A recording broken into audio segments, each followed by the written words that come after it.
काशी में कथा सुनने के लिए आया और वो भी शिव महापुराण की कथा सुनने के लिए आया। पर एक बात हम कहें आपको, हमको तो ऐसा लग रहा है कि कथा आप नहीं सुन रहे हो, कथा तो मेरे विश्वनाथ को सुनना थी इसलिए उन्होंने करा दी है। ये कथा तो मेरा बाबा, मेरा उघड़दानी, मेरा त्रिकालदर्शी, मेरा कैलाशी, मेरा अविनाशी, मेरा शंभु, मेरा शंकर सुन रहे हैं इसलिए उन्होंने कराई है महाराज। ये शिव कृपा।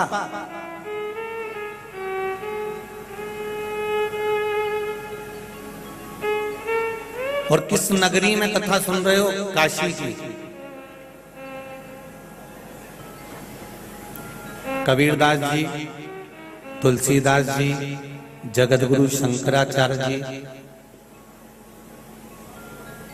जितने भारत की भूमि के विद्वान से विद्वान, विद्वत से विद्वान संत जितने भी हुए हैं, इस काशी की धरा, इस काशी की भूमि पर, इस काशी की धरा पर आकर उन्होंने विद्वत्ता को प्राप्त करा है और भगवान का साक्षात दर्शन किया है। ये कोई साधारण सी धरा नहीं है काशी।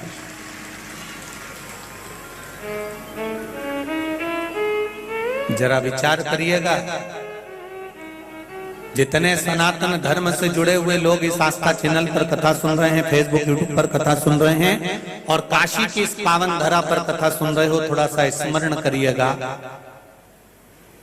कि इंग्लैंड में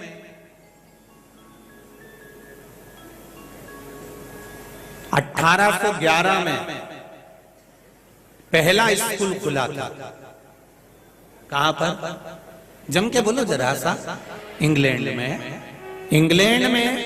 1811 में, सन 1811 में पहला स्कूल खुला था।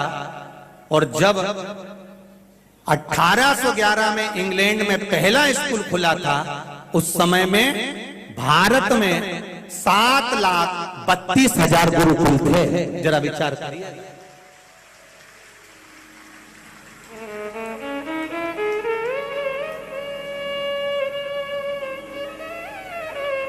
जब इंग्लैंड में पहला स्कूल खुल रहा था तब 7,32,000 गुरुकुल इस भारत की भूमि पर, इस मातृभूमि पर, इस वसुंधरा पर 7,32,000 गुरुकुल उस समय पर मौजूद थे जब इंग्लैंड में पहला स्कूल खुल रहा था।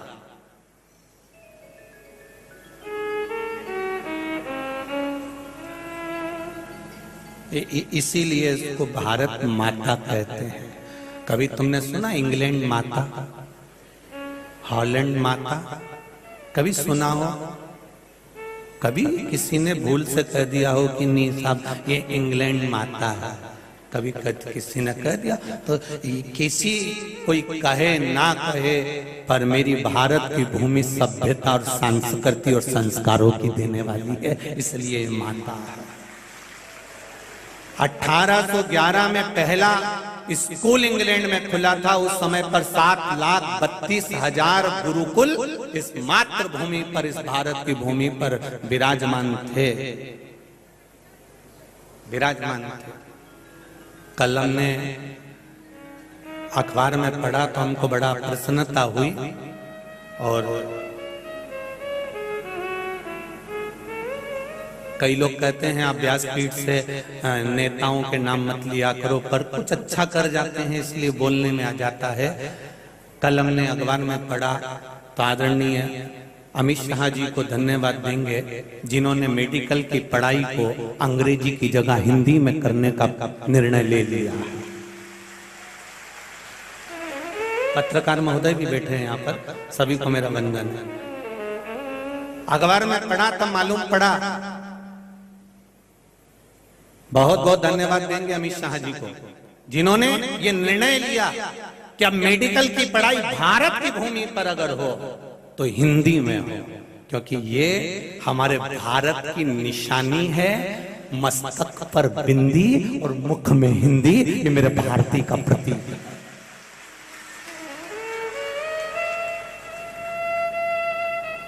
ये मेरे भारत का गौरव है, ये मेरे भारत का आनंद है कि मस्तक पर बिंदी हो और मुख में हिंदी हो, जिह्वा पर आपकी हिंदी हो।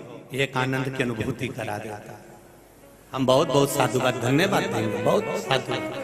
ऐसा अच्छा कार्य करे तो उसके लिए ये आनंद था, क्योंकि भारत का गौरव ही है ये। 1811 में जब इंग्लैंड में पहला स्कूल खुला था, तब 7,32,000 गुरुकुल इस भारत की भूमि पर विराजमान थे, और 7,32,000 गुरुकुल में से आधे से ज्यादा गुरुकुल तो मेरे इस काशी में विराजमान थे। जरा विचार कर, काशी में विराजमान थे। अरे कहीं पर भी पूरे भारत की भूमि पर कोई भी गुरु अपने चेले का यज्ञोपवीत संस्कार कराता है तो चेला जब दौड़ कर जाता है, भाग कर जाता है, और उसके मामा पकड़ कर लाते हैं तो उससे पूछते हैं कहाँ जा रहा है, तो मैं काशी पढ़ने के लिए जा रहा हूँ। आज भी यज्ञोपवीत का एक नियम है, मामा, चाचा, काका, कोई फूफा उसको पकड़ कर लाता है, जीजा कोई पकड़ कर लाता है कि अपने साले को, नहीं साहब कहाँ जा रहे हो, तो मैं काशी पढ़ने जा रहा हूं। मतलब जरा विचार करिए कि कितनी विद्वत्ता भरी होगी इस काशी की धरा पर। तो यहाँ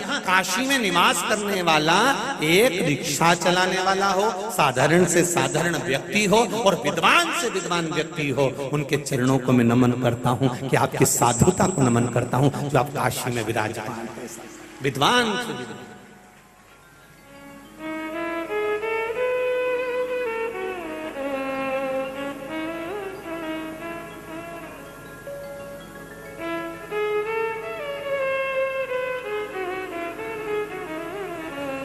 महाराज, एक गुरु के चेले हैं दुर्योधन भी और एक गुरु के चेले हैं अर्जुन भी। बस उनकी विद्वत्ता का जो सुख है, उनकी विद्वत्ता का जो आनंद है, वो आप रूप शरणागति से प्रकट होता है। कि आपकी शरणागति क्या कर रही है? आप अगर शिव जी के मंदिर रोज जा रहे हैं, आप शंकर भगवान को एक लोटा जल जरूर चढ़ा रहे हैं, आप भगवान शंकर की शरणागति ग्रहण कर रहे हैं, तो उसमें सुख क्या है?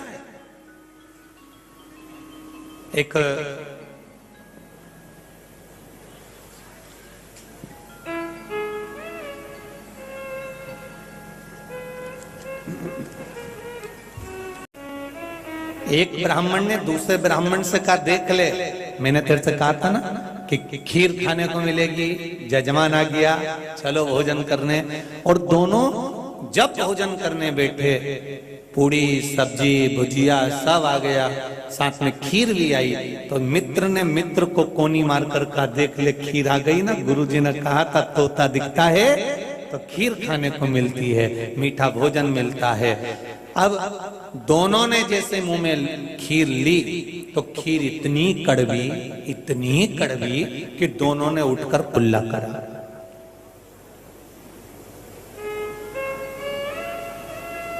मित्र ने मित्र से कहा, मित्र एक बात बता, अपने गुरुजी ने कहा था कि सवेरे तोता दिखे तो खीर खाने को मिलती है, मीठा भोजन खाने को मिलता है, फिर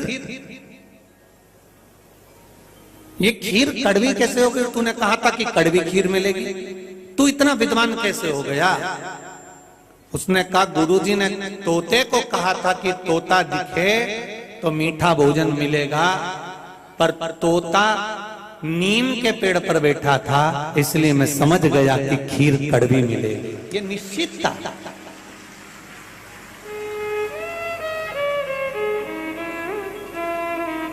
गुरु एक ही है, चेले दो हैं। एक में विद्वत्ता इतनी थी कि तोता किस पेड़ पर बैठा है उसने वो देख लिया था और कह दिया था खीर कड़वी मिलेगी, और दूसरे ने देखकर कह दिया था कि खीर खाने को मीठी मिलेगी, क्योंकि गुरु ने उतना ही ज्ञान दिया था कि तोता दिखे तो समझ लेना कि खीर खाने को मिलेगी। पर गुरुजी ने ये नहीं बताया था, पर विद्वत्ता अपने भीतर होना चाहिए कि तोता किस जगह पर बैठा है। जैसे पहले आपको कहा कि मक्खी किराने की दुकान पर साबूदाने पर जाकर बैठ जाए, उसको तुल जाए, मक्खी की कोई कीमत नहीं होगी। मक्खी सब्जी के तराजू पर जाकर बैठ जाए, मक्खी की कोई कीमत नहीं होगी। पर वो मक्खी अगर सोना तुल रहा है और सोने के ऊपर जाकर बैठ जाए तो मक्खी भी 5,000 की हो जाएगी। ये बैठने की जगह पर मालूम पड़ता है कि वो बैठ कहाँ रहे। वो किस जगह पर बैठ रही है, किस स्थान पर बैठ रही है, किस जगह पर वो मक्खी बैठ रही है, ये उसके ऊपर निश्चित करता है।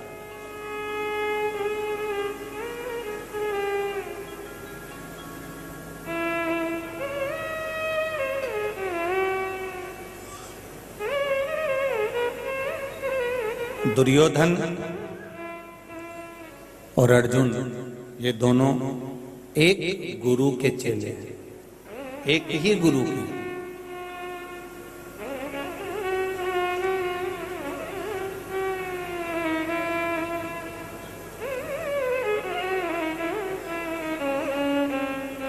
अब जरा विचार करिएगा, एक हार रहा है और एक जीत रहा है। कारण क्या है? क्योंकि दुर्योधन और अर्जुन भले एक गुरु के चेले हैं, पर अर्जुन ने बाल्य अवस्था से ही भगवान की शरणागति ग्रहण कर कर रखी थी, इसलिए उसकी जीत निश्चित थी, इसलिए वो जीत रहा था और दुर्योधन हार रहा था। अर्जुन जीत रहा है, दुर्योधन हार रहा है, क्योंकि गुरु भले एक हो पर उसकी शरणागति का सुख, उसकी शरणागति का स्मरण क्या है। क्यों कहते हैं आपको कि आप रोज एक लोटा जल भगवान शंकर के मंदिर में जाकर चढ़ाया करें?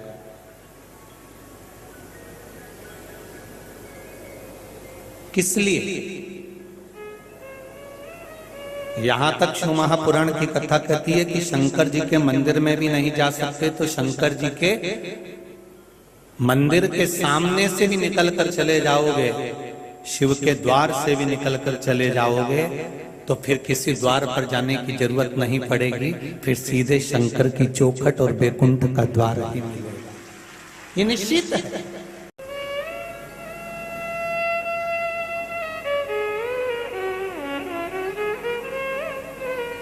दुख कितना भी हो, कितनी भी तकलीफ हो, कितना भी कष्ट हो,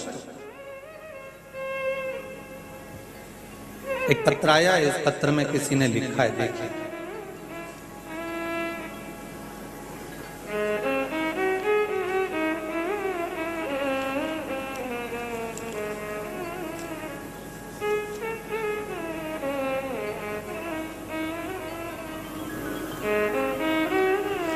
शंभो शरणे पड़ी मांगो घड़ी रे घड़ी दुख काटो दया परी दर्शन आपको। बबीता देवी, पता उत्तर प्रदेश, मुरादाबाद, कल्की धाम से आई हैं। कहीं बैठी हो तो हाथ हिलाइएगा, जहां कहीं बैठी हो आप ही हैं, दोनों हाथ हिला दो। श्री शिवाय नमस्तुभ्यं। आपकी पहली कथा हमने हरिद्वार में सुनी गुरुजी। शिव जी की कृपा का मैं क्या बखान करूं। मेरे बेटे के हाथ में गांठ हो गई थी, गठान हो गई थी। हमें नहीं पता क्या चला कैसी गांठ थी। डॉक्टर को दिखाया तो डॉक्टर ने ऑपरेशन का बताया। गुरुजी, हमने ऑपरेशन को मना कर दिया, क्या पता ऑपरेशन के बाद में क्या क्या परेशानी उत्पन्न हो जाती। मेरे बेटे को मैंने शिव जी पर जल चढ़ाने का कह दिया और 1 लोटा पानी चढ़ाने को रोज कहते। मैंने आपकी कथा हरिद्वार में सुनी थी और आपने बेटे से कहा कि 1 लोटा जल और बेलपत्र चढ़ाना शुरू करो, और जल चढ़ाकर बेलपत्र चढ़ाने के बाद बेलपत्र और जल का आचमन करना प्रारंभ करो। उस जल को गांठ पर लगाना प्रारंभ कर दिया। गुरुदेव, केवल 20 दिन निकले और बाबा की कृपा से मेरे बेटे के हाथ की गठान गल गई। मैं बाबा को यहाँ धोख लगाने के लिए मुरादाबाद से आया। श्री शिवाय नमस्तुभ्यं। बाबा बैठिए। हर हर महादेव। शिव कृपा।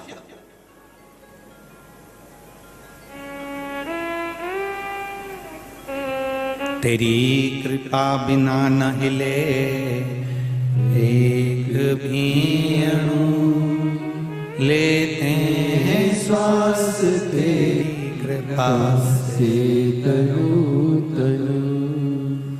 बखान क्या करूं मैं राखों के ढेर का, चपटी बबूत में खजाना कुबेर का। ये हमारा विश्वास है, हमारी दृढ़ता, ये हमारा मन का भाव, ये हमारा विश्वास प्रबल है, हमारी दृढ़ता प्रबल है। हम शिव भक्ति में लगे हैं, हम भगवान शंकर के स्मरण में लगे हैं, हम भगवान शंकर की भक्ति का रसतत्व ग्रहण करने में लगे हैं। फिर कहूंगा मैं आपको, आप मंदिर भी नहीं जा सकते भगवान शंकर के, तो उसके द्वार के सामने से निकल कर चले जाइए।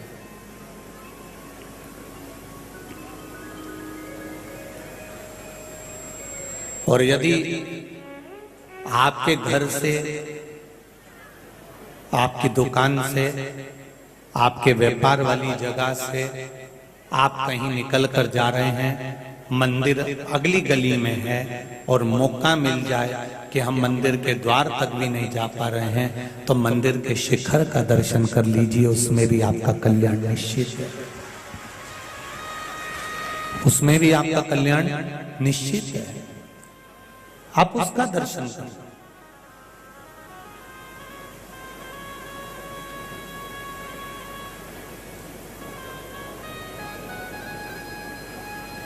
जितने व्रत, सारे वेद पुराण शास्त्र उठाकर देखिए, जितने व्रत आप करते हो,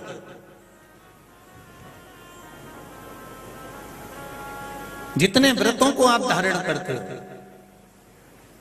जितना दान आप करते हो, जितना आप पुण्य करते हो, ये सारा दान, ये सारा पुण्य, ये सारा व्रत हो सकता है कि तुम्हारे मरते मरते तक, तुम्हारे प्राण छूटते छूटते तक ये सारा पुण्य समाप्त हो जाए।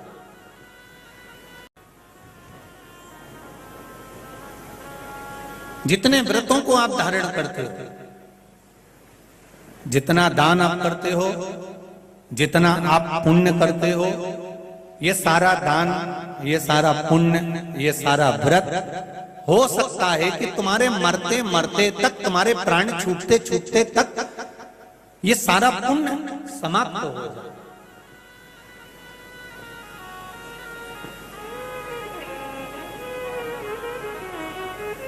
प्राण छूटते छूटते तक हो सकता है हमारा पुण्य समाप्त हो जाए, क्योंकि रीत है 10,000 रुपए महीना आप कमाते हो और 10,000 रुपए महीना कमाने पर एक गैस की टंकी लिया, 1,500 रुपए उसमें चले गए, बिजली का बिल भर दिया, 1,500 उसमें चले गए, बच्चों की फीस भर दी, 1,500 उसमें चले गए, खाने का सामान लिया, 1,500 उसमें चले गए। 10,000 रुपए महीना तुमने कमाया, पर तुम्हारा खर्च भी तो देखो कि कितना हुआ, ऊपर से कर्जा बढ़ते गए।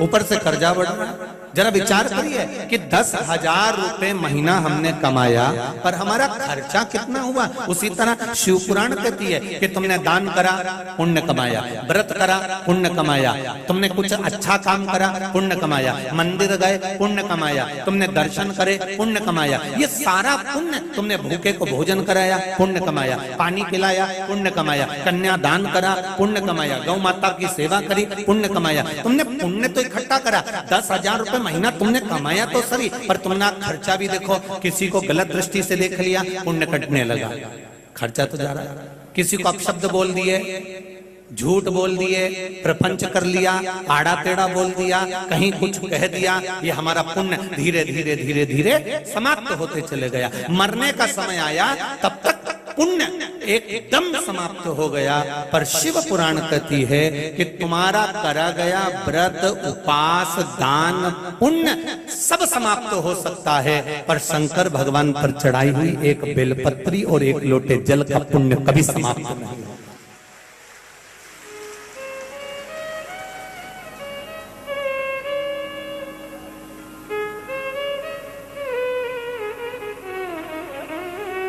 ये वो बीमा है जो जीवन के साथ भी है और जीवन के जम के जरा बोलो, जीवन के बाद भी है।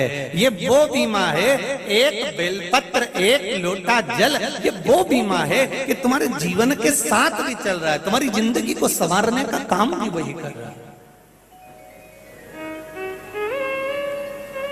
और अंत समय में भी वही संवारेगा।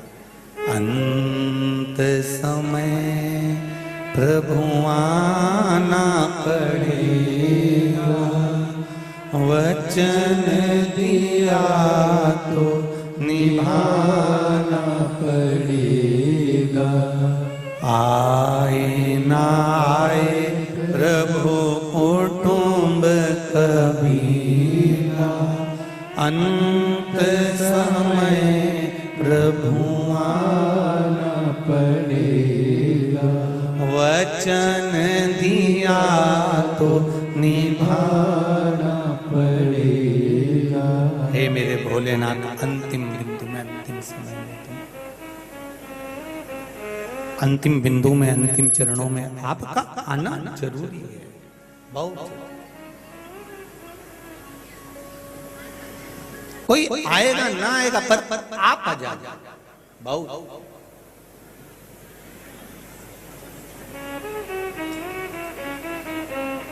गुरु भले एक हो, पर शरणागति किसके चरणों में है?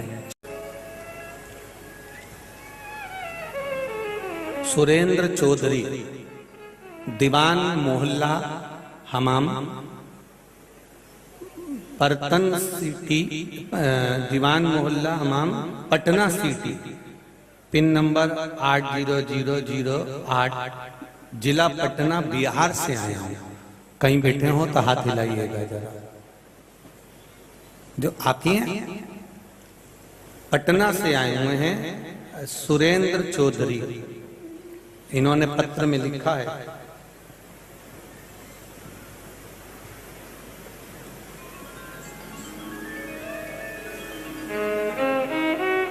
पहले तो पटना की भाषा में आपने एक भजन की लाइन लिखी है, हम सही पढ़ पाए कि ना पढ़ पाए, पर थोड़ा सा पढ़ लेते हैं। छाला पड़ेला कांटा करेला, चहलो पर भी जब पग ना उठेला, लागेला खुद ही रास्ता चलेला, वह ऐसी महिमा तोहार है भोलेनाथ।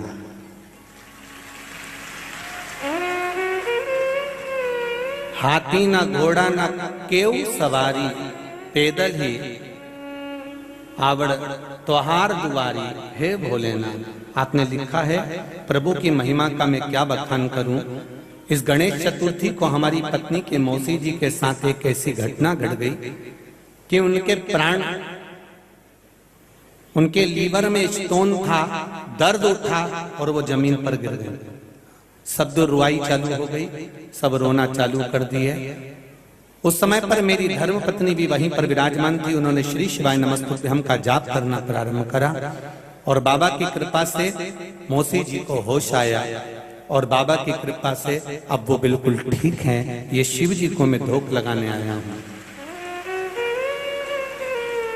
गुरुजी, रुद्राक्ष शिव महापुराण की कथा में हम हमारी पत्नी के साथ 1 मार्च 2022 से पूरी कथा आपके यहाँ शिवहर सुने हैं, कुबेरेश्वर धाम में सुनी थी और बाबा से विनती करके आया था कि बाबा ऐसी सामर्थ्यता देना कि एक बार शिव महापुराण की कथा हम पटना बिहार में करवा सकें।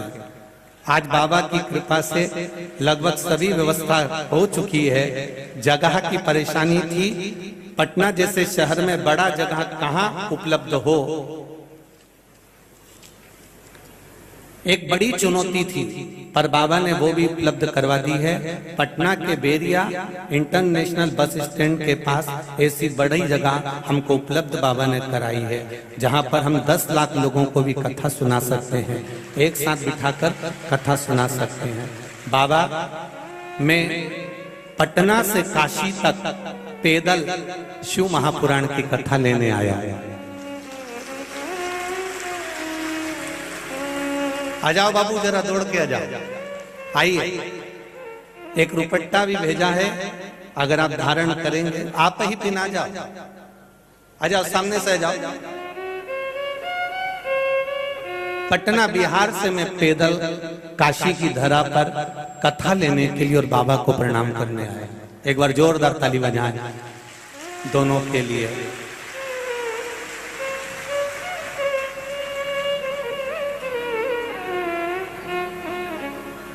शंभु शरणे पड़ी मांगू घड़ी रे घड़ी दुख काटो दया करी मैं दर्शन आपो शंभो शरणे पड़ी मांगू घड़ी घड़ी दुख काटो दया करी मैं दर्शन आपो। ये शिव कृपा, आपका विश्वास, आपकी दृढ़ता, आपका भरोसा, आप जिस भाव में भगवान शंकर को रिझाएंगे, ये मेरा विश्वास कहता है कि शिव आपके पास दौड़कर जरूर आएंगे। ये निश्चितता।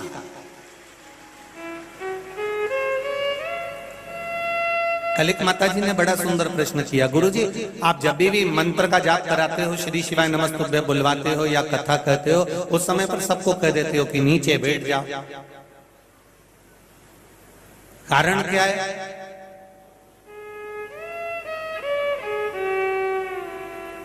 क्यों कहते हो कि जब कथा सुनो या मूल मंत्र का जाप करो तो नीचे बैठ जाओ?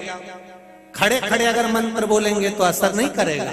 तो उनसे निवेदन है, यहाँ आप जाएं विश्वनाथ बाबा के दर्शन करने के लिए, तो बहुत सारी छोटी छोटी इडली की दुकान, पोहे की दुकान बहुत सारी है। वहां पर जाकर देखना, उन्होंने पोहा बनाकर गरम भगोने पे रख दिया है। क्यों? क्योंकि उनको मालूम है जब तक गरम पानी पे धरा रहेगा तब तक ये गरम की गरम, बोलो जम के बोलो, बना रहेगा। उसी तरह अगर उस पोहे की कढ़ाई को नीचे रख दो तो गरम रहेगा क्या? नहीं, पर उस गरम पानी के भगोने पर रखा तो वो गरम की गरम बना रहा। उसी तरह जब हम कहीं बैठते हैं, आसन लगाकर बैठते हैं, आसन पर बैठते हैं, तब तक हम परमात्मा के बने की बने रहते हैं। इसलिए कहते हैं कि नीचे बैठकर कथा का रसतत्व ग्रहण करें। नीचे इसीलिए कहिए महाराज,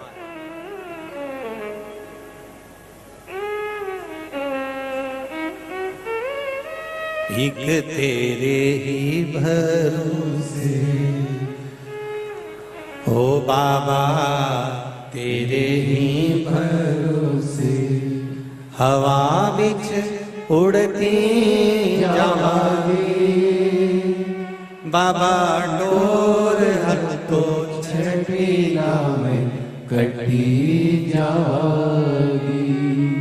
भोले मैं तेरी पतंग शंभो मैं तेरी पतंग।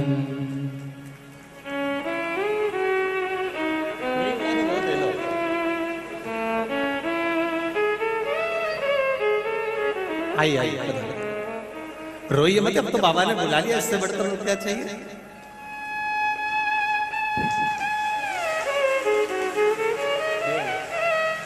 ये आपने भेजा था ना, ये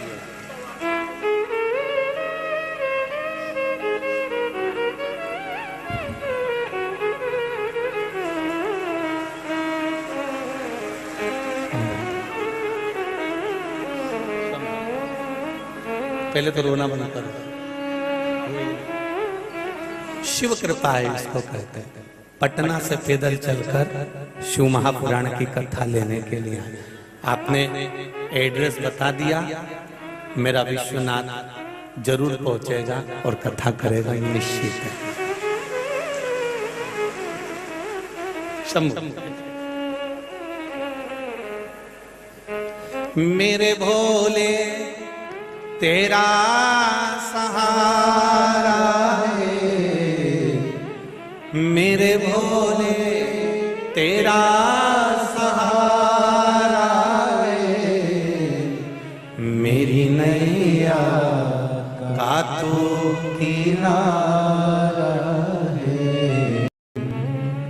वहीं बैठ जाओ वहीं पर। शिव कृपा, उसकी उदारता बिना कुछ नहीं।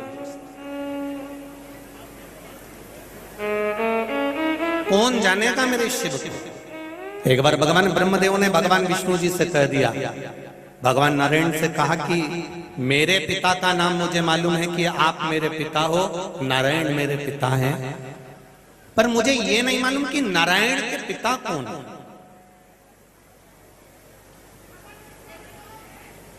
भगवान विष्णु के पिता कौन है ये मुझे नहीं मालूम।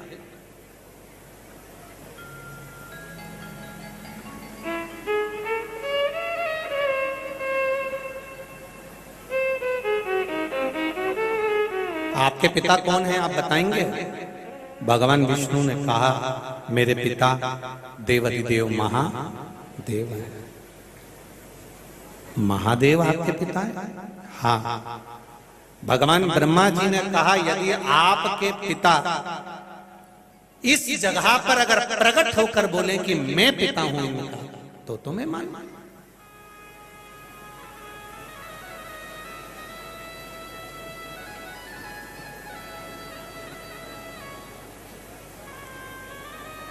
परीक्षा लो, पर एक निवेदन है, संत की, भगवंत की, भोले की, जो भोला मनुष्य होता है, भगवंत जो होता है भगवान की भक्ति में जो डूबा हुआ होता है, संत स्वभावी जो होता है, संत की, भगवंत की, भक्त की, भोले की कभी परीक्षा में, भगवान की कभी परीक्षा में। परीक्षा अगर लेना है तो संसार वासियों की लो, मना नहीं है। दुनिया में बहुत लोग बड़े हैं जिनकी परीक्षा ली जा सकती है, पर कोई भोला है, सरल, सहज,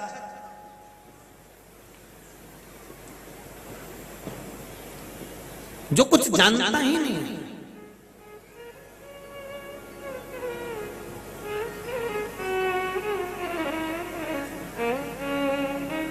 उसकी परीक्षा नहीं।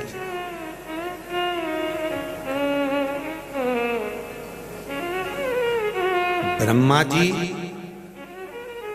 जिनके इतने मुख हैं और जिनसे वो वेद पढ़ा करते हैं, शास्त्र पढ़ा करते हैं, विद्वत्ता का बखान किया करते हैं, जिन ब्रह्मा जी के भीतर इतने वेद और पुराण, इतने शास्त्र, इतनी विद्वत्ता भरी होती है, वो ब्रह्मदेव भगवान विष्णु से कह रहे हैं कि आपके पिता को यहां प्रकट होकर बताना पड़ेगा कि वो आपके पिता।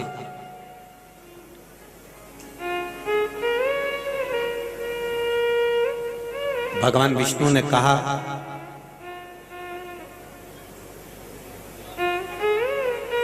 अगर पिता की परीक्षा अगर पुत्र लेता है तो वो पुत्र किसी काम का नहीं होता।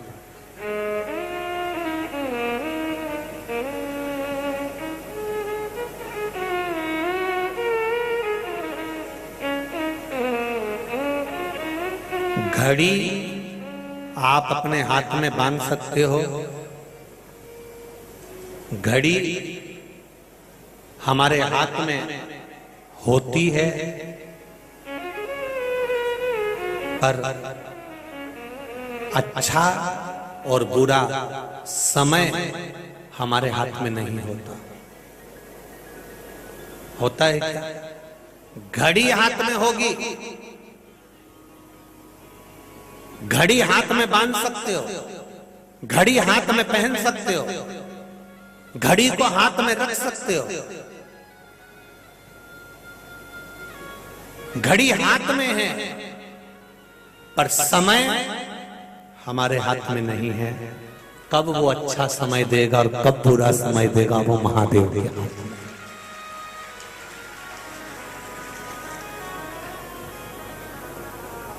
तुम देख सकते हो अभी ये बज रहा है, अभी 2 बज गया, 2:30 बज गया, कि 3 बज गया, कि 4 बज गया, कि 5 बज गया, ये आपके अनुसार है कि आप देख सकते हो कि ये समय हो रहा है, ये समय अभी चल रहा है, ये 1:30 बजी है, 2 बजा है, 3 बजी है, 4 बजी है, ये आप देख सकते हो। घड़ी आपके हाथ में। पर समय मेरे महादेव के हाथ में है, इसलिए उन्होंने काल चक्र को अपने हाथ में रखा। इसलिए महादेव का एक नाम है महाकाल। काल को अपने हाथ में वश में कर कर रखा है। वो देव अधिदेव महादेव हैं, जिन्होंने हाथ में अपने काल को, समय को बांध कर रखा है। घड़ी आप पहन लो, घड़ी आप रख लो हाथ में, उससे कोई फर्क नहीं पड़ता। पर समय अच्छा और बुरा लाना मेरे महादेव के हाथ में है। अगर ये घड़ी पहनने वाले हाथ से, ये हाथों से जिस पर हम घड़ी पहन रहे हैं, घड़ी धारण कर रहे हैं या घड़ी अपने हाथ में रख रहे हैं, उनसे निवेदन है कि घड़ी तुम कितनी भी अच्छी VIP ने, हीरे की ने, सोना की ने, चांदी की, तुम कितनी भी पहन लो, पर समय बनाने वाला मेरा देवाधिदेव महादेव है। इसलिए इन घड़ी पहने हाथों से शंकर जी पे जल चढ़ाते रहोगे तो ये निश्चित है कि वो तुम्हारा समय भी अच्छा लाता रहेगा, बदलता रहेगा, खुशियां देता रहेगा। समय बोला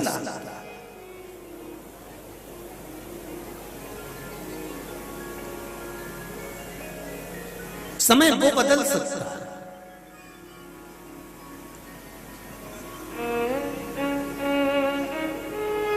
एक बात पहले कही थी कथा में, आज फिर कह रहे हैं।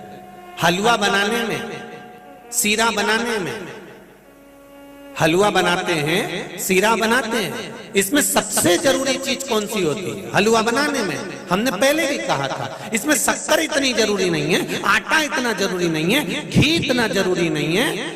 इसमें सबसे ज्यादा जरूरी है पलटा। क्या बोलते हो उसको यहाँ वाराणसी में, यहाँ काशी में?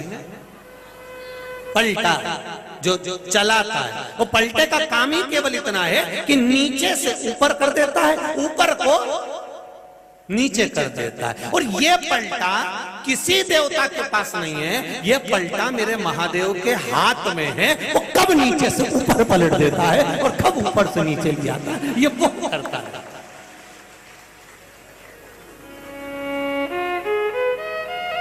ये उसके हाथ है। कब नीचे को ऊपर ला देता है, कब ऊपर को नीचे ला देता है। जैसे चावल, सब्जी, खीर ऊपर आके फुदक फुदक करना चालू करती है, इतनी देर में हलवाई आके उसको नीचे से ऊपर कर देता। और जैसे ही वो नीचे गया तो तपने लगा, चिल्लाने लगा कि प्रभु अपनी फुदकूंगा। बस यही भगवान का काम है क्या? यही भगवान का काम है। जो ज्यादा फुदकता है ना, भगवान उसको उठा के दे। भगवान का काम क्या है? भगवान का काम इतना ही है, जो ज्यादा फुदके उसको ऊपर से लाओ नीचे, और नीचे ऊपर। तो जो नीचे तप रहे थे, बड़े कष्ट में थे, बहुत अग्नि में नीचे पड़े हुए थे, सारा की सारा आलू, सारा की सारा चावल नीचे पड़ा हुआ था, वो भी हाथ जोड़ रहा था, भोलेनाथ पलटा चला दो, भोलेनाथ पलटा चला दो, तब तक तपूंगा, कृपा कर दो। तो भगवान शंकर जी ने कहा तू चिंता मत कर, ऊपर वाला फुदकेगा, वो नीचे जाएगा, और तू बहुत तप लिया है, अब तू ऊपर आएगा। तो कहते हैं लोग कि घोड़े के भी दिन फिर जाते हैं। लोग कहते हैं, कभी कभी तुमने देखा होगा कितना कितना कितना कितना कहीं कहीं कचरा पड़ा होता है, कहीं कुछ पड़ा होता है, कहीं कुछ पड़ा होता है, पर पलट दिया तुरंत पलट। अगर हलवाई अच्छा है तो वो पलटे का प्रयोग कर कर पलट देता है। इतना बड़ा कॉरिडोर तुम देखना काशी में जो बनाया, क्या जोरदार बनाया, गंगा के घाट से लेके वहां तक। तो ये हलवाई अच्छा था, अच्छी जगह का था, तो उसने आते से ही देख लिया कैसे काम नहीं चलेगा, पलट दो। उन्हें लिया, नीचे से उठाया, आसपास साफ कर पूरा के पूरी भगोनी को साफ करके, और पलटा जो नीचे का चला है ना ऊपर, सब फुदकना बंद, और खीर तैयार। और विश्वनाथ का कॉरिडोर बन गया। क्या जोरदार बना। हलवाई अच्छा था तो अब वही हलवाई आज हमारी उज्जैन में गया है। वही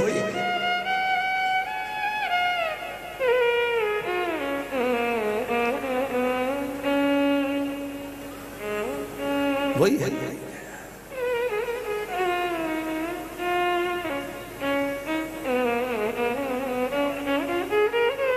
अब शिव कृपा कर रहे हैं, भगवान शंकर की कथा कर रहे हैं, शिव महापुराण कथा कर रही है।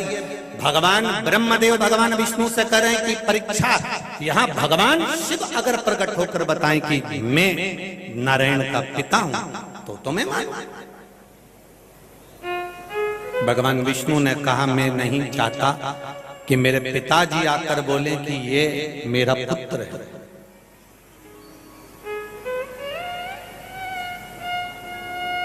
मैं नहीं चाहता।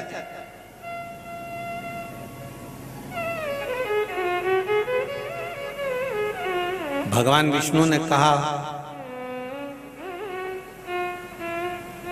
अगर हम शिवलिंग के निर्माण को करते हैं और शंकर भगवान के शिवलिंग के निर्माण को अगर हम करेंगे तो ये निश्चित है कि देवाधिदेव महादेव का दर्शन हमको होगा।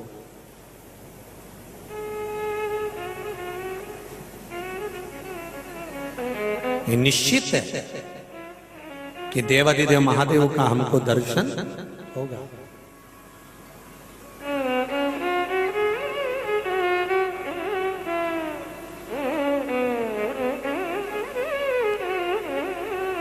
हमारा स्वरूप कैसा बनना है, हमारा स्वरूप कैसा धारण करना है, ये माता के गर्भ से निश्चित हो जाता है।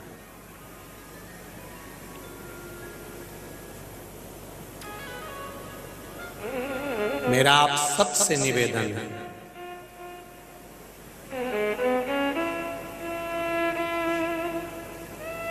जितने बच्चे यहां बैठे हुए हैं, जितने नवयुवक बेटा बेटी यहां बैठे हुए हैं और जितने युवान बहन भाई इस आस्था चैनल पर और फेसबुक यूट्यूब पर कथा सुन रहे हैं, वाराणसी काशी से, विश्वनाथ बाबा की नगरी से, ज्ञान वापी शिव महापुराण की कथा को जो श्रवण कर रहे हैं, उनसे निवेदन है माँ और माला से जो जुड़ा रहता है उसका जिंदगी में कभी बाल बांका नहीं होता है।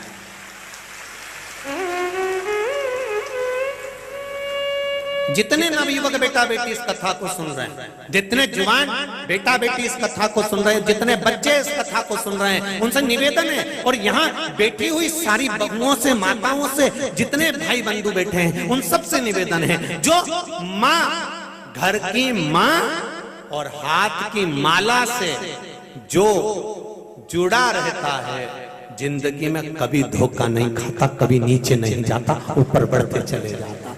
एक माँ, जिस माता ने तुमको जन्म दिया है, जिस माता ने तुमको पाल पोस कर बड़ा करा है, जिस माता ने तुमको गोदी में खिलाया है, जिस माता की शरणागति में रहकर तुम चलना सीखे हो, जिस माता ने अपने हाथ से तुमको भोजन करना सिखाया है, वो माँ और जिस माला को गुरु ने पकड़ाया है,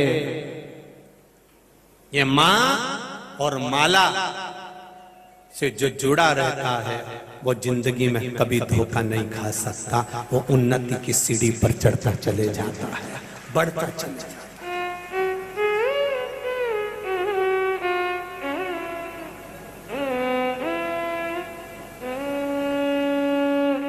माला माल बनने की सबसे पहली लाइन है, जब आप स्लेट पर कॉपी पर लिख के देखना, पहले आप लिखो माला माल, तो पहला शब्द क्या,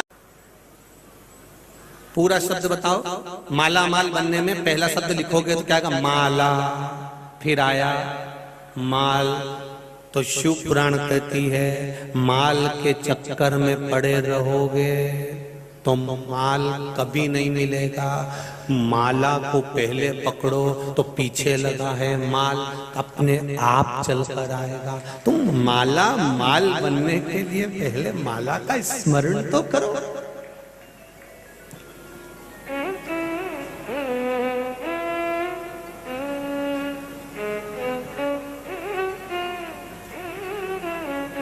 तो स्वयं मिले, स्वयं।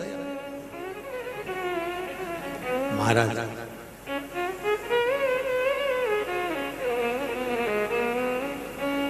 जय भोला भंडारी।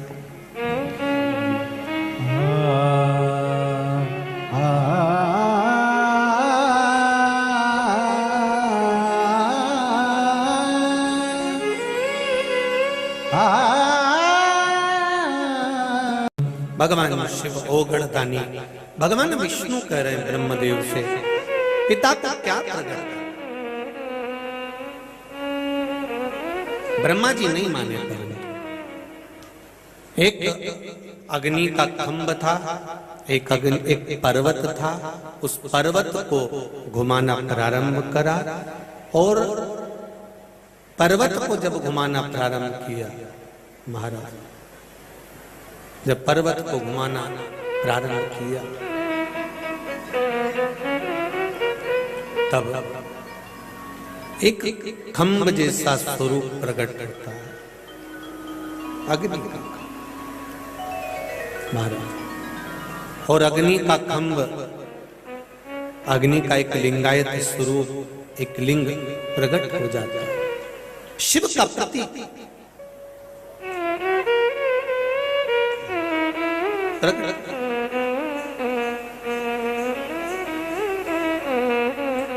आकाशवाणी हुई, ब्रह्मा आप भगवान विष्णु के पिता को ढूंढने का प्रयास कर रहे हो। इस संपूर्ण ब्रह्मांड का कोई जनक, इस संपूर्ण ब्रह्मांड का कोई उत्पत्ति करने वाला, संहार करने वाला, बनाने वाला, नष्ट करने वाला अगर कोई है तो भगवान शिव का वो लिंग स्वरूप कह रहा है, वो मैं ही, कोई दूसरा नहीं है।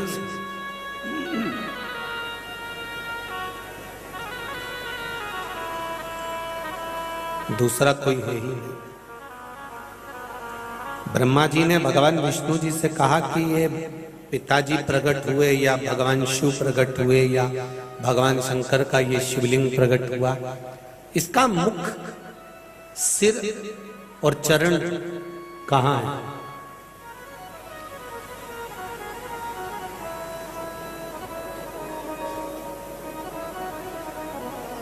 इसका चरण और सिर कहाँ है?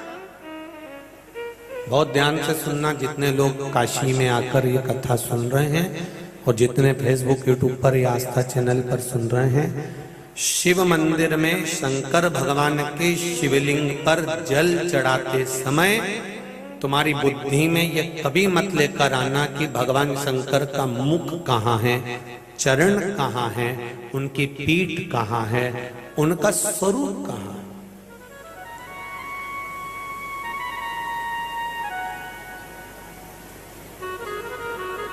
माता के गर्भ में जब संतान रहती है, माता के गर्भ में जब संतान रहती है तब एक पिंड का स्वरूप रहता है, और पिंड के स्वरूप के बाद में फिर उसका जो स्वरूप बनता है, हाथ, पैर, मुख जो बना, वो बाद में। पहले तो केवल एक पिंड का स्वरूप है, केवल एक पिंड।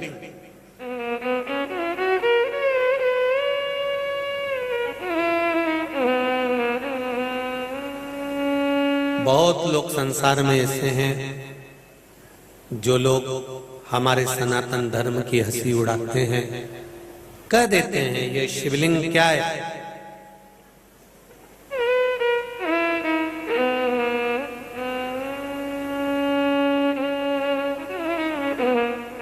क्यों इसकी पूजन करते? इतना लोगों ने कह दिया कि शंकर भगवान पर जल चढ़ाओ या कोई वस्तु चढ़ाओ या कोई सामग्री चढ़ाओ तो उसको पान भी ना करे। पर शिव महापुराण की कथा में हमने बारंबार कहा, भले लिखा है शिव पुराण में कि नर्मदेश्वर शिवलिंग पर चढ़ाई हुई वस्तु का सेवन कर सकते हो, पर शिव महापुराण की कथा के साथ में स्कंद पुराण, लिंग पुराण, इन पुराणों को, नर्मदा पुराण, इन पुराणों का भी स्मरण करेंगे। तो हम जब भी कहते हैं, एक बात कहते हैं कि आपने बेलपत्री अगर भगवान को चढ़ाई हुई उठाई है तो भगवान से कहकर लाना कि भगवान आपकी औषधि के रूप में लेकर जा रहा हूं, इसको औषधि बना, हमको ये औषधि बनाकर दे दीजिए।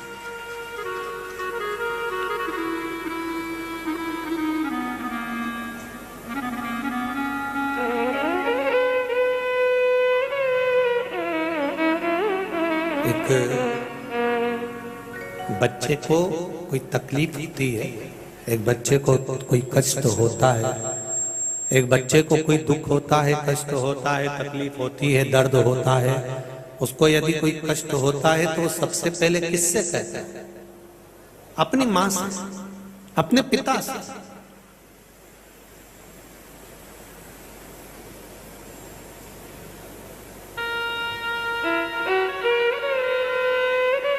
कई लोग इसका विरोध करते हैं कि बताओ सीवर वाले महाराज जी तो जब देखो जब भगवान से मांगने की बात करते तो उसमें एक पत्र आया है, देखिए आपको पत्र में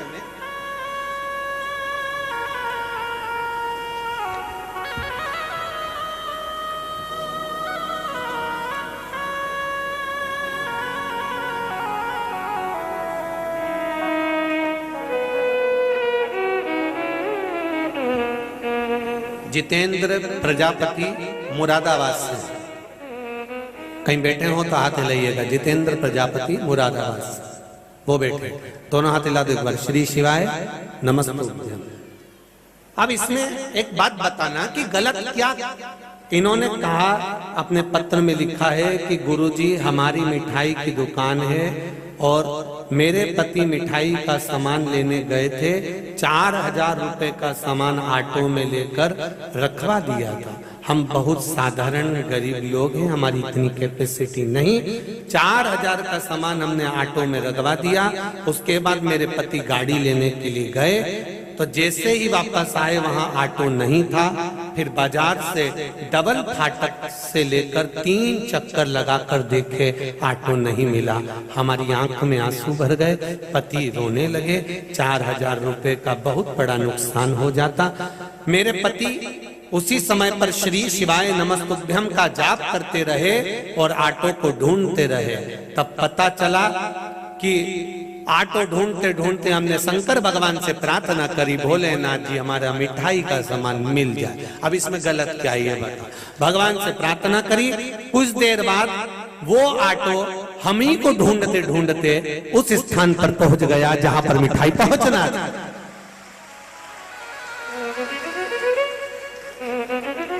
पत्र में लिखा है, ऑटो वाले के आंख में भी आंसू थे।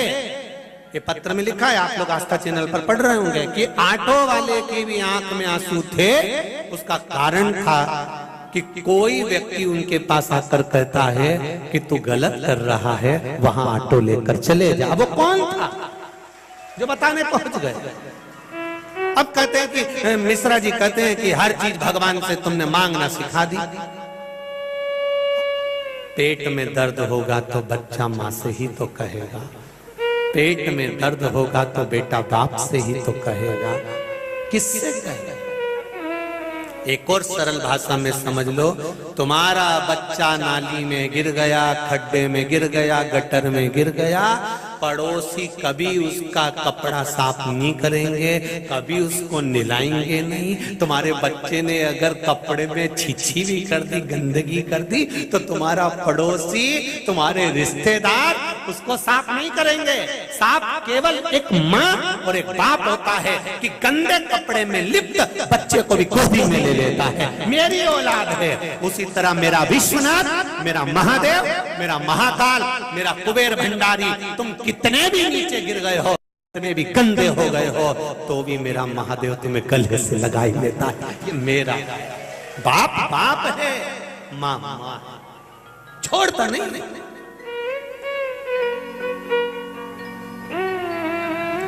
हम जानते हैं आप लोगों को बहुत कुछ कहना है, बैठो, जैसे ही समय होगा आप लोगों को मौका दिया जाएगा। बैठिए बैठिए बैठिए। एक पिता, एक मां अपने हृदय की, एक फौजी भाई ने भी पत्र लिखा है, फौजी भाई। मैं संगीता चौरसिया, लक्षा लक्ष्मी कुंड, नहीं ये वाला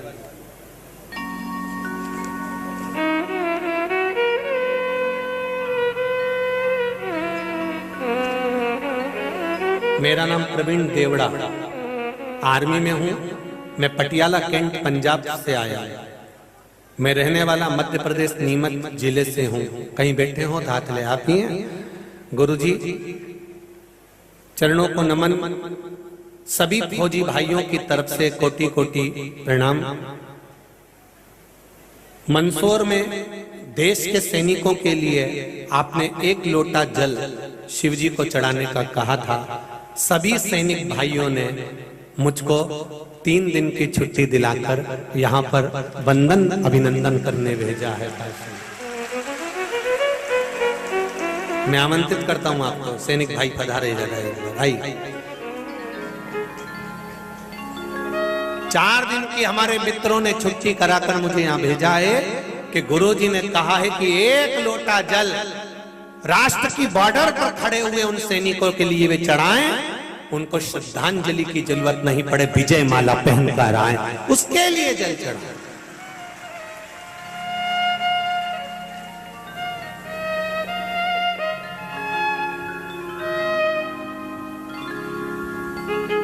सारे सैनिक भाइयों को, इस सैनिक भाई की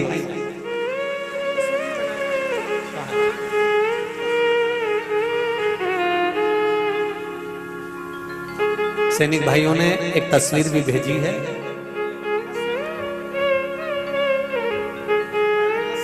हाथ से बनाई हुई तस्वीर सैनिक भाई भाई जोरदार ताली बजाएगा। साधुवाद सारे राष्ट्र के सैनिकों को मेरी ओर से प्रणाम, बहुत बहुत साधुवाद। श्री शिवाय।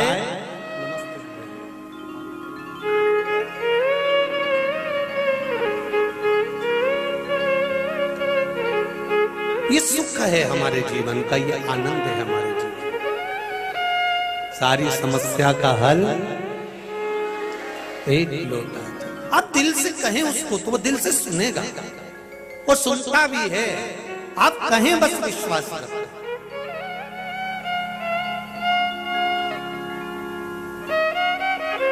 जिन मित्रों ने 4 दिन की छुट्टी कराकर सैनिक भाई को अपनी ओर से, सबको ओर से भेजा है, उसको, उन सभी मित्रों को जय हिंद, जय भारत, श्री शिवाय, नमस्ते। बहुत बहुत महाराज विश्वनाथ बाबा की धरा की ये कथा कह रही है। भगवान शंकर का शिवलिंग देखकर ये मन में कभी लेकर मत आओ कि इसका मुख कहाँ है, चरण कहाँ है, हस्त कहाँ है, पांव कहाँ है, ये कहाँ है। हमें ये नहीं ज्ञात करना, हमें तो इतना ज्ञात करना है कि शिवलिंग में शंकर बसा हुआ है, जो नीचे जलाधारी है, पीठिका है, जिस पे शिवलिंग रखा हुआ है। ये माता पार्वती जी का हस्त कमल है, जहां से पानी नीचे गिरता है। उसके राइट भाग में गणेश जी, लेफ्ट भाग में कार्तिकेय जी हैं। बीच में जो मोटी सी लाइन है वो अशोक सुंदरी है। ऊपर से जो बूंद बूंद पानी जिस कलश में से गिर रहा है वो शंकर भगवान की 5 लड़कियां, जया, विषहरा, शामलीवारी, दौतली और देव, ये शिव जी की 5 बेटियां हैं जो निरंतर भगवान शिव के साथ में निवास करती हैं। ऐसा मेरे शिव का आनंद है। बस हमें इतना जानना है, बाकी के हमें उससे मतलब नहीं है। दुनिया कुछ भी करे,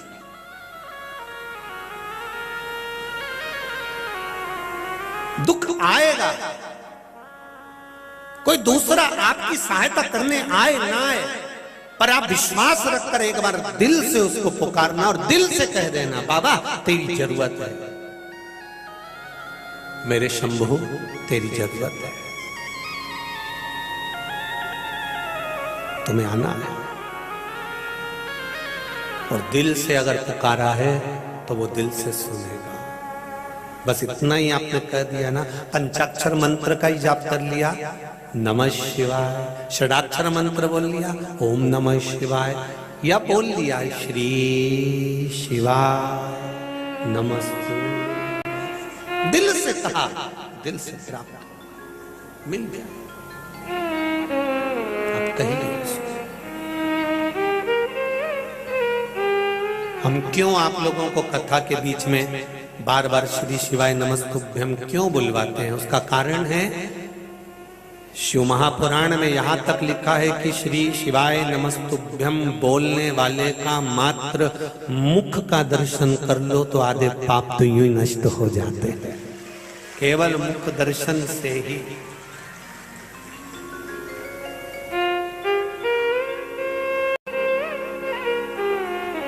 बैंक की जो बुक होती है उसको कहते हैं बैंक की पासबुक। क्या बोलते हैं? जम के तो बोलो जरा, काशी वालों मालूम है ना आप लोगों को? जो बैंक की बुक है उसको लिखा होता है बैंक की पासबुक है, पर माना जाए तो बैंक की पासबुक कम, रिश्तेदारों को पास बुलाने की बुक है। जितना उसमें माल ज्यादा होगा रिश्तेदार उतने पास आते जाए। बैंक की पासबुक को देखकर परिवार, कुटुंब, रिश्ते, नाते, मोहल्ले वाले पास आते हैं, और हाथ में अगर पासबुक की जगह पर शिव पुराण, रामायण और गीता है तो मेरा महादेव पास में आ जाता है। बहुत अंतर है दोनों में।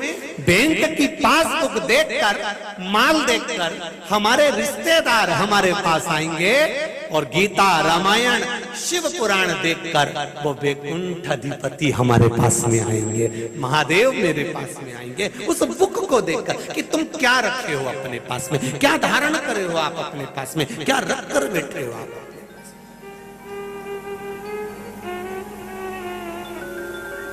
शिव कथा का भगवान ब्रह्मा जी ने कहा कि मैं भगवान शंकर का सिर देखना चाहता हूं, तो वो ऊपर की ओर गए। भगवान विष्णु से कहा आप कहां जाओगे? भगवान नारायण बोले मुझे कहीं जाने की जरूरत नहीं, मैंने तो परमात्मा को देखा है, अपने पिता को मैं जानता हूं। कितना गजब का संवाद है। मेरा आप सबसे निवेदन इस संवाद पर ध्यान रखना थोड़ा सा। कितना गजब का संवाद है कि भगवान विष्णु कह रहे हैं मैं मेरे पिता को अच्छी तरह से जानता हूं, कोई बताने की जरूरत नहीं है।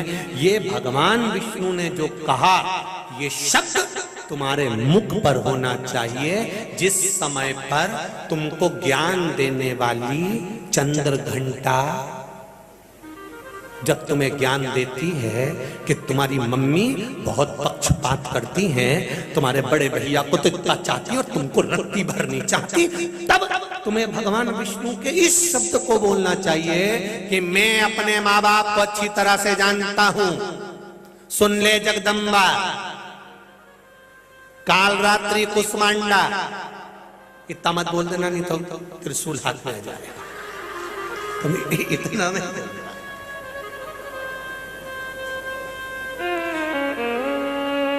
इतना बोल दिया ना तो हो गया कल्याण में। तो इतना थोड़ा भगवान विष्णु ने भगवान ब्रह्मा जी से कहा कि मैं अपने पिता को जानता हूं। अब तुम बताओगे कि मेरे पिताजी कैसे हैं, तुम बताओगे कि मेरे पिता का सिर कहां है, तुम बताओगे कि मेरे पिता के चरण कहां है, ये मैं तुमसे पूछूंगा?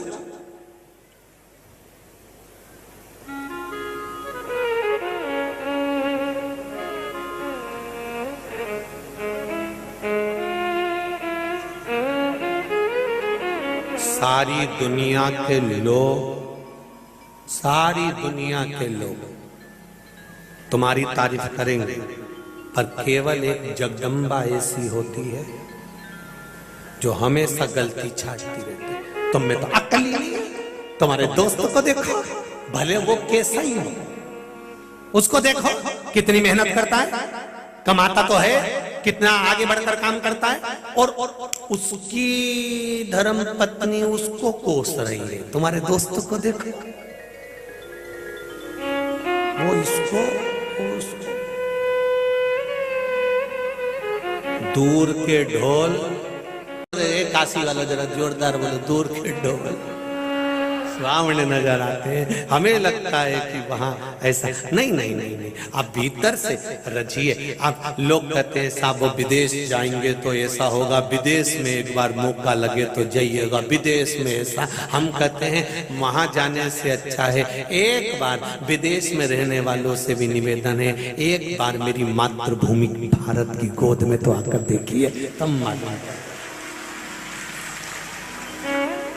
जितने लोग बैठे हैं इसमें से कितने लोग विदेश गए, जरा हाथ तो उठाओ रे। जो लोग विदेश घूम के आए सब उठा लो, जो गए। आप लोग विदेश गए थे, जहां भी गए थे, अमेरिका, हालैंड, जहां इंग्लैंड जहां गए थे, तो वहां जाकर तुमने इंग्लैंड की मिट्टी को अपने सिर पे लगाया था?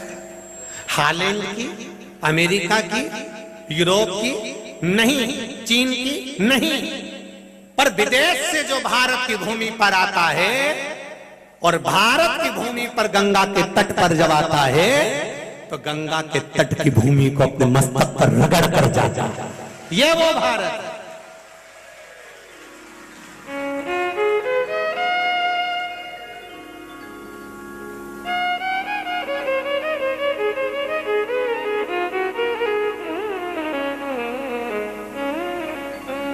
ये वो भारत है।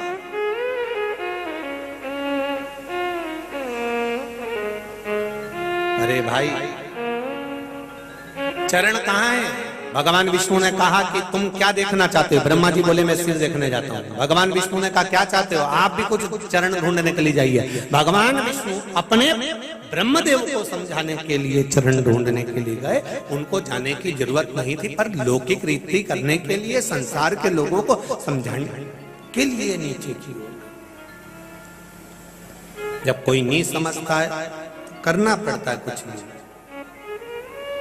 गए नीचे, नारायण नीचे जाते गए, चरण नहीं मिले, वापिस आ गए।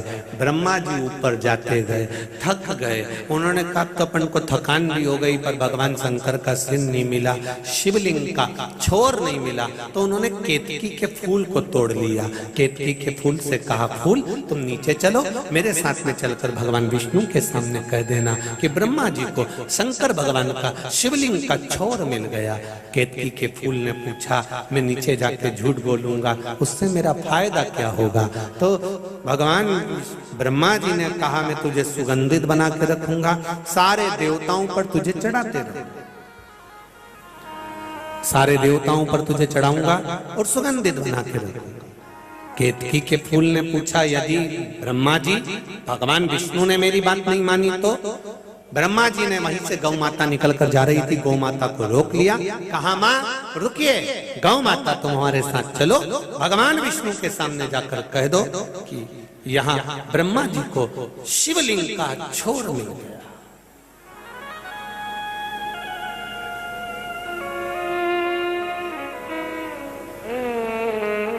कल कोई कह रहा था काशी 5 कोस की,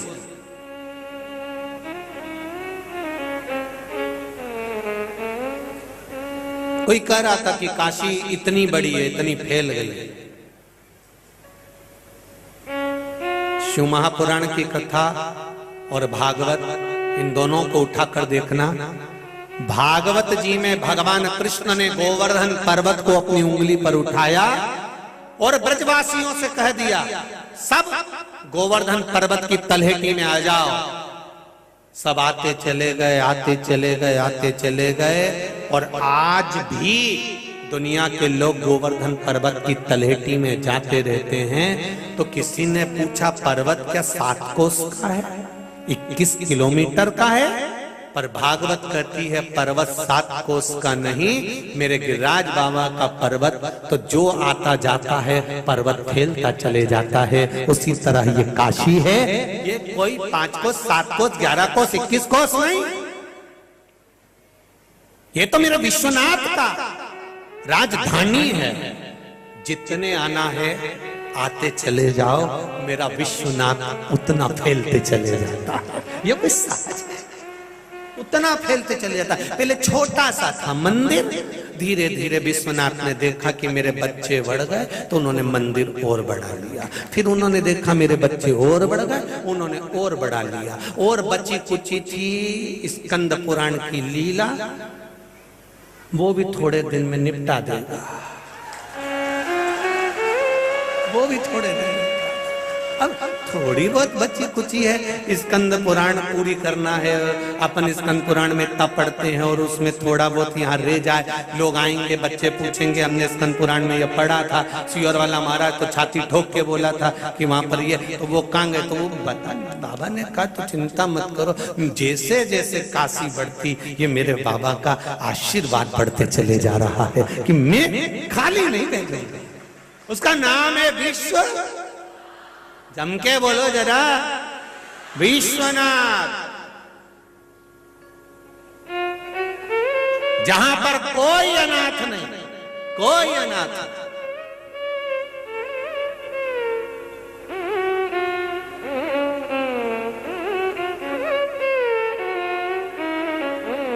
धन्य काशी की धरा, धन्य विश्वनाथ बाबा की धरा, धन्य मां अन्नपूर्णा की धरा। सारी दुनिया के मंदिर देवालय सब दूर घूम कर आए, पर विश्वनाथ की भूमि पर आकर देखा कि अन्नपूर्णा माता का ऐसा भंडारा सवेरे 9 बजे से चालू होता है, रात के 9 बजे तक। सेठ आए चाहे गरीब, कोई रुपया नहीं, जाओ जीमो और भगवान के होकर अपने अपने घर जाओ। कोई और जगह चले जाओ, 50 रुपए का टोकन लेना पड़ेगा, 25 रुपए का टोकन लेना पड़ेगा, 10 रुपए का टोकन लेना पड़ेगा, 50 रुपए का टोकन लेना पड़ेगा। कोई अन्नपूर्णा माता के टोकन की जरूरत नहीं। आप आए हो, माता अन्नपूर्णा के पुत्र हो, भोजन करो, जाइए। ये पेट भरती है मां अन्नपूर्णा, इसीलिए इसको काशी कहते हैं, इसीलिए काशी कहते हैं। पेट भर रही है मां, कोई खाली नहीं।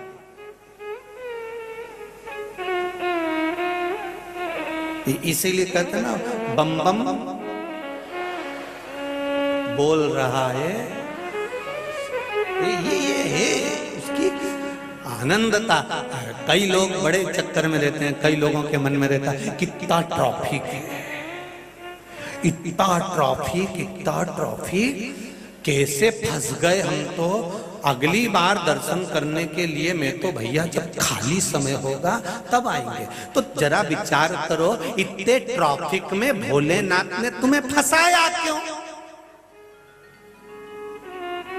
भगवान भोलेनाथ ने कहा, तेल घी का सामान खा खा के तेरे शरीर में नाड़ियों भी चोक हो गई, ट्रैफिक जाम हो रहा है। थोड़ी देर जैसे मेरे मंदिर में आने के लिए जाम में फंसा रहेगा, जाम धीरे धीरे क्लियर होगा, तू मेरे पास आएगा, मिलने की ललकता बढ़ेगी। उसी तरह जितने धीरे धीरे जाम क्लियर होते चले जाएंगे, मेरे पास तक आएगा तो ये फेफड़ों की नलियां भी क्लियर होती चली जाएंगी। तो टेंशन वेंशन मत लो, थोड़ा इंतजार तो करो तुम लोग। बस चिल्ला के कह दिए इतना जाम, इतनी भीड़, इतना जाम, इतनी भीड़, इतना जाम क्यों लगाया? जाम क्यों लगाई? अच्छाई देखो ना हर चीज में, पर आदत पड़ी है ना हमारी बुराई देखने की। बाप रे इतनी भीड़, राम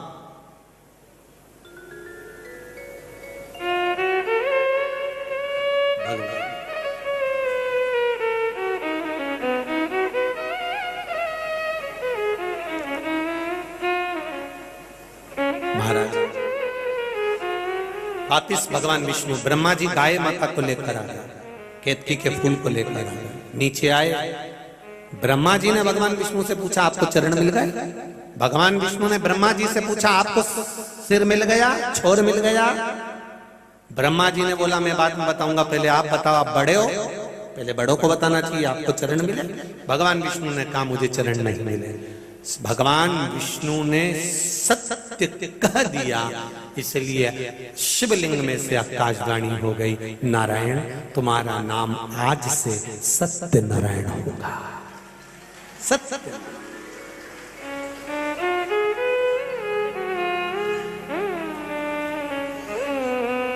सत्यनारायण भगवान की पूरी कथा आप ध्यान से सुनना। 5 अध्याय, 5वें अध्याय में ब्राह्मण के घर पर कथा होते देखी, लक्कड़हारे ने कथा सुनी, सत्यनारायण भगवान की पूजन करी, राजा ने कथा सुनी, पूजन करी, सेठ व्यापारी साहूकार ने कथा सुनी, पूजन करी। पर पूरी कथा में तुम्हें ये नहीं मिलेगा कि वो कथा थी कौन सी, जो लक्कड़हारे ने सुनी थी, जो साहूकार ने सुनी थी, जो ब्राह्मण ने सुनी थी, वो कथा थी कौन सी। पंडित जी ने 5 अध्याय तो बचे और उसमें बोला कि इनने ये कथा कराई और ये कथा सुनी, तो वो कथा थी कौन सी। स्कंद पुराण से सत्यनारायण भगवान की कथा निकली है, तो स्कंद पुराण में लिखा है शंकर भगवान ने सत्यनारायण भगवान का नाम, भगवान विष्णु का नाम नारायण रखा। ये जो भगवान शंकर के शिवलिंग के प्रकट होने की जो कथा है और भगवान का नाम नारायण से सत्यनारायण होने की कथा है, यही कथा सत्यवान की कथा है, जिसको 5 अध्याय में वर्णित किया गया।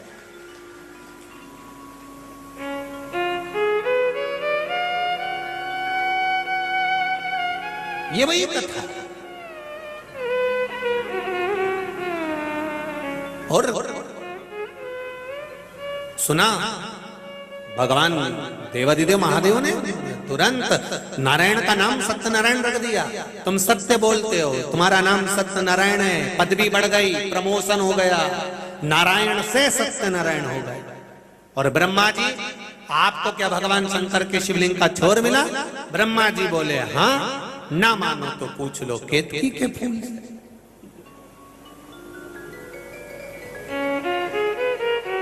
ये झूठ बोलने वाले जो होते हैं ना, ये बहुत प्रमाण लेकर चलते हैं। थोड़ा बहुत नहीं साहब, तुम इनसे पूछो। होते एक चेला गुरुजी के पास गया, गुरुजी बोले क्या है? आपका फोटो दे दो। गुरुजी ने कहा फोटो का क्या करेगा? दुकान में लगाऊंगा। दुकान में लगा के क्या करेगा?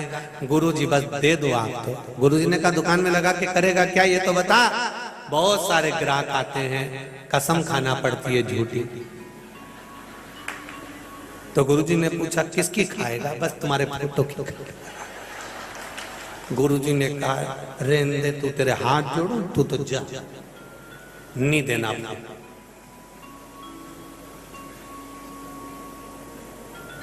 नहीं दे। अब हो ऐसा कभी विचार करिएगा। बहुत पत्रिकाओं में गणेश जी का फोटो बना होता है, मैगजीन में ये फोटो बना होता है, वो फोटो बना होता है। कभी विचार करो, अपने पूर्वजों का फोटो छाप के बता। और वो नाली में पड़ा दिखे तो कैसे तुमको मन में आएगा, अरे मेरे भगवान, पिताजी का फोटो नाली में, माताजी का फोटो नाली में। भगवान का फोटो तो छाप दिया और वो नाली में जाए तो कोई उठाने को तैयार नहीं। उसमें श्रेष्ठता नहीं, उसमें आनंदता नहीं। केतकी के फूल ने कहा कि ब्रह्मा जी को शंकर भगवान का छोर मिल गया। शंकर भगवान क्रोध में आ गए और श्राप दे दिया, रे केतकी के फूल, मैं तुझे श्राप देता हूं, सारे देवताओं पर चढ़ेगा पर देवादिदेव महादेव पर कभी नहीं चढ़ेगा। भूल से भी अगर केतकी का फूल शंकर के शिवलिंग पर चढ़ गया तो 100 गौ हत्या, 1000 गौ हत्या के बराबर दोष लग जाएगा। श्राप दिया। ब्रह्मा जी ने कहा ना मानो तो गौ माता से पूछ लो। गौ माता से पूछा, आप बताओ क्या ब्रह्मा जी को सिर मिला?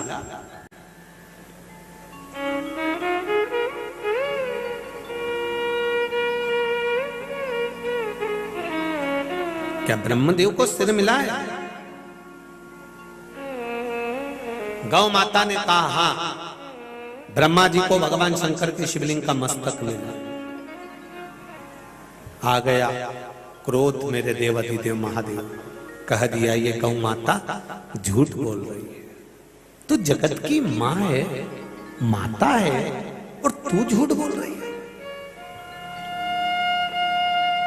क्यों? अगर जगत की मां झूठ बोलेगी तो ये अच्छी बात नहीं।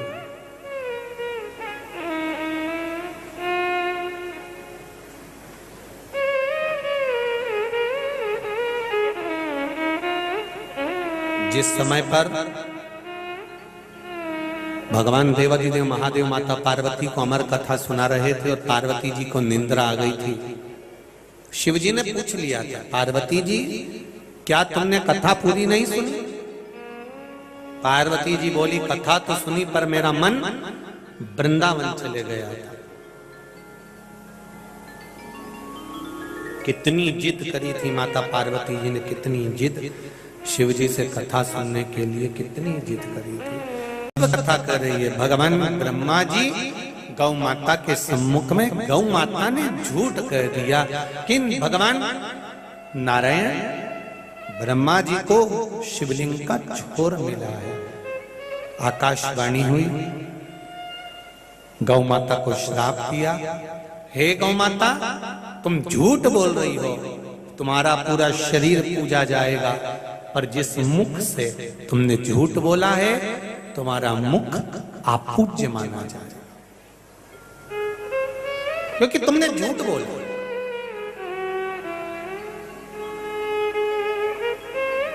कितनी बड़ी बात है, सनातन धर्म के अंतर्गत सारी परिक्रमा आगे से होती है, सारा दान आगे से होता है, पर गौ माता की परिक्रमा गाय की पूंछ से चालू होकर पूंछ पर विराम होती है, और गौ माता का दान गाय की पूंछ पकड़कर किया जाता है। क्यों? क्योंकि इसने मुख से झूठ बोल दिया था, इसलिए सामने से दान नहीं होता, सामने से परिक्रमा नहीं होती, पूंछ से चालू होकर पूंछ पर विराम होती। अब जरा विचार करिएगा, गौ माता ने झूठ बोला तो आज तक गौ माता का दान पूंछ पकड़ कर किया जाता है और सामने से परिक्रमा नहीं होती। तुम दिन भर में कितना झूठ बोलते हो तो तुम्हारा क्या होगा कालिया? विचार सोचिए, विचार करिएगा जरा, भाव जरा सम्मुख में लेकर।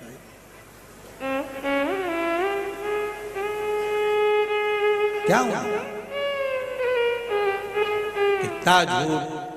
कितना झूठ बोलकर कहां सम्मुख में शिव कथा करे।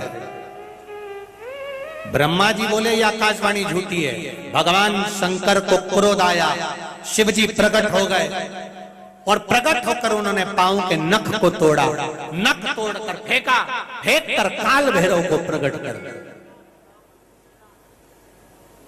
जिन काल भैरव का दर्शन काशी में होता है, ये वही काल भैरव भगवान शंकर ने प्रकट, काल भैरव को प्रकट करा और भगवान शिव ने कह दिया, काल भैरव काट दे ब्रह्मा जी का सिर। जिस मुख से ब्रह्मा झूठ बोल रहा है, इसका ये सिर काट दिया।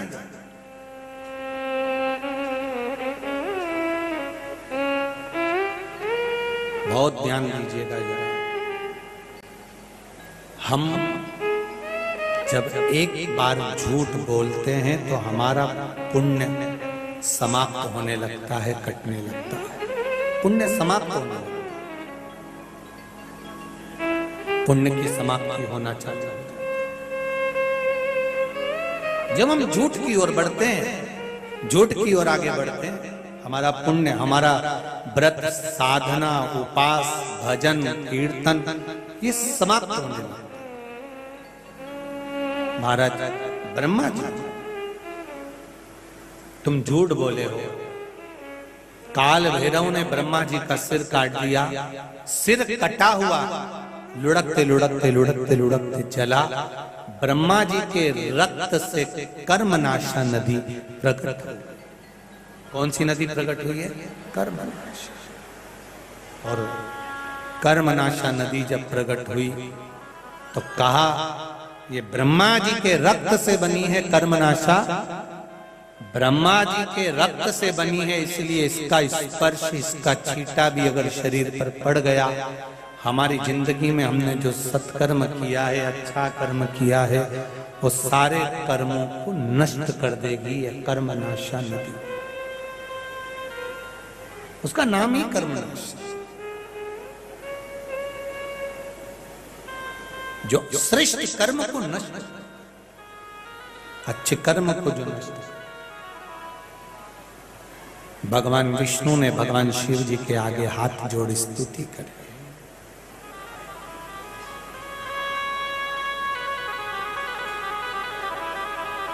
निवेदन किया, हे शिव, हे ओघड़ी। देखिए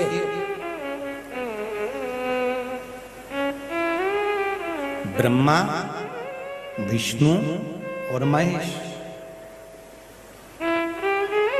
काशी की ये शिव महापुराण की कथा करती है, इन तीनों में कोई भेद नहीं।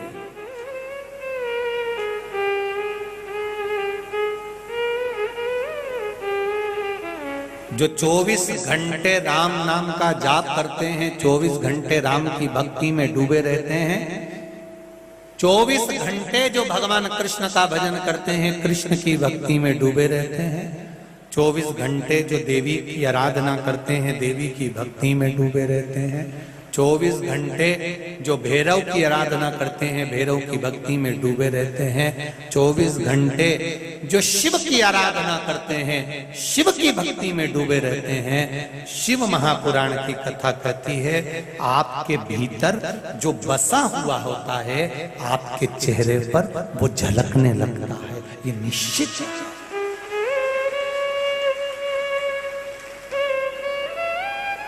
आपके भीतर जो भरा हुआ होगा, आपके भीतर जो समाया हुआ होगा, आपके भीतर जो भरा हुआ होगा, वो आपके चेहरे से झलकेगा।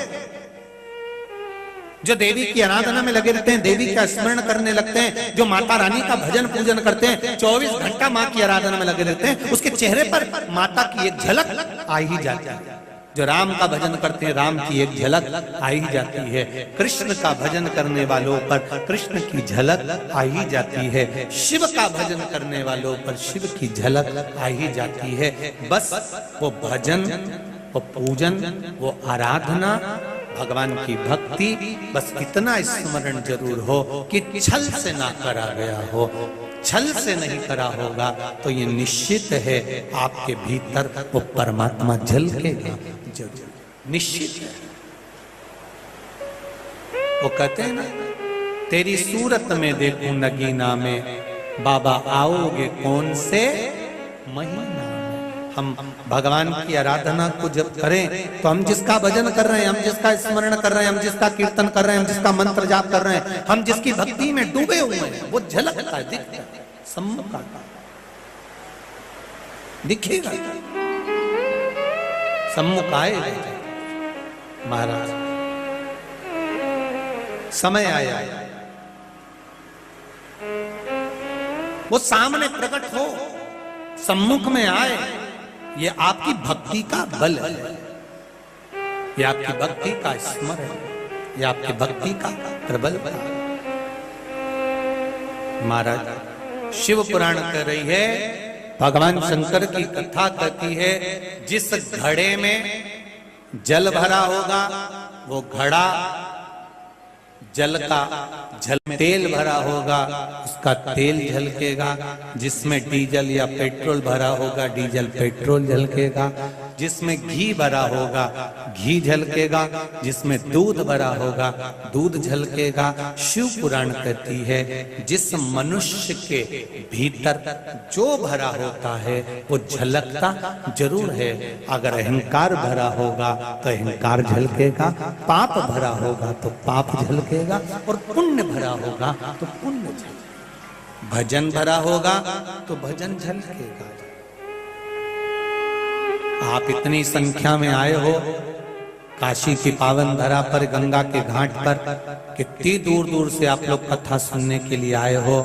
आपके भीतर जो भजन भरा हुआ है, आपके भीतर जो स्मरण भरा हुआ है, आपके भीतर जो मंत्र जाप भरा हुआ है, आपके भीतर जो नाम जाप भरा हुआ है, जब भजन होता है, कीर्तन होता है, मंत्र जाप होता है, तब वो झलकता है। तो सम्मुख में लगता है कि आपके भीतर वो भरा है, तो झलक रहा है, जो है वो दिखता है,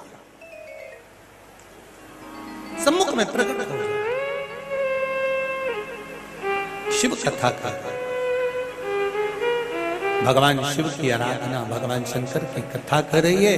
भगवान विष्णु ने देखा कि ब्रह्मा जी का सिर कटा हुआ गिरा पड़ा है, ब्रह्मा जी का सिर पड़ा हुआ है। और जब ब्रह्मदेव के सिर को देखा, मस्तक को देखा, तो ब्रह्मा के सिर को देखकर उसी समय पर कहा, भगवान विष्णु ने हाथ जोड़ नमन कर कर प्रार्थना करी, निवेदन करा, हे प्रभु, हे दयालु, कृपा करिए, करुणा करिए, दया करिए। भगवान ने पूछा, क्या बात है?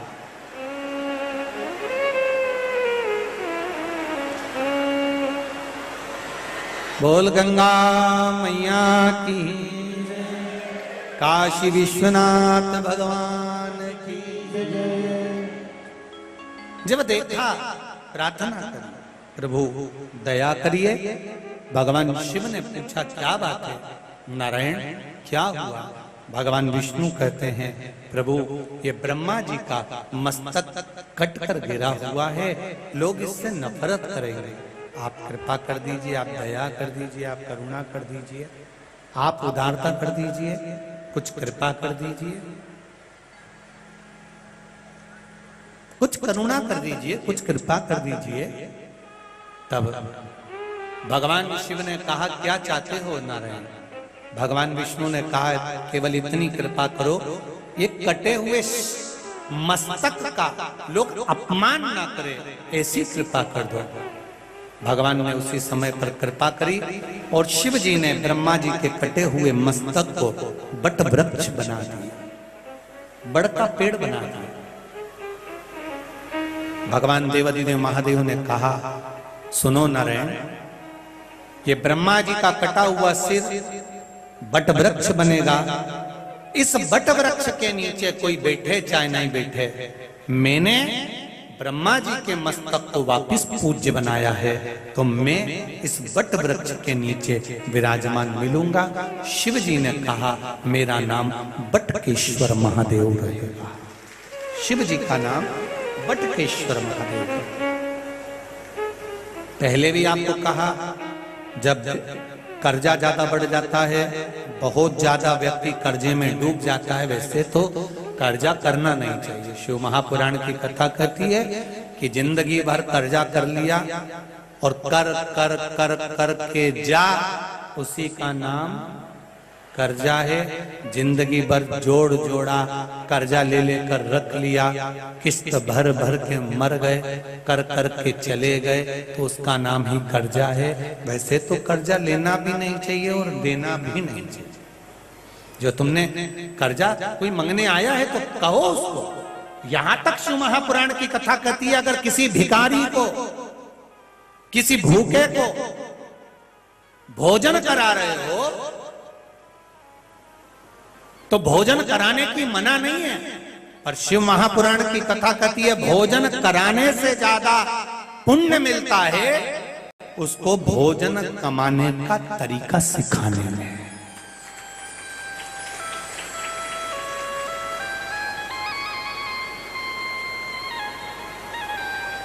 कितने पूरी काशी में अन्नपूर्णा रसोई में भोजन निशुल्क है, इतने काशी में मठ मंदिर हैं, सब जगह पर भोजन प्राप्त हो रहा है, हर जगह पर रुकने की व्यवस्था, भोजन की व्यवस्था। आप लोगों से भी निवेदन है, जितने लोग इस पंडाल में ठहरे हैं, हमारा तो निवेदन है, गंगा नदी पास में है, रात को पानी आए, दिन में पानी आए, तो आपसे भी करबद्ध निवेदन है कि पंडाल में कोई मत सो। बहुत सारे धर्मशाला, मठ, मंदिर बने हुए हैं, आप वहां जाकर विश्राम करो, कोई मना नहीं करेगा आपको।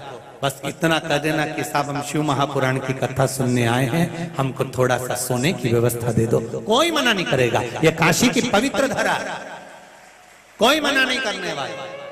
मत सोइए, रात्रि का समय है, गंगा का तट है, पानी आ रहा है, तो आप अपने स्थानों पर जाकर सोइए।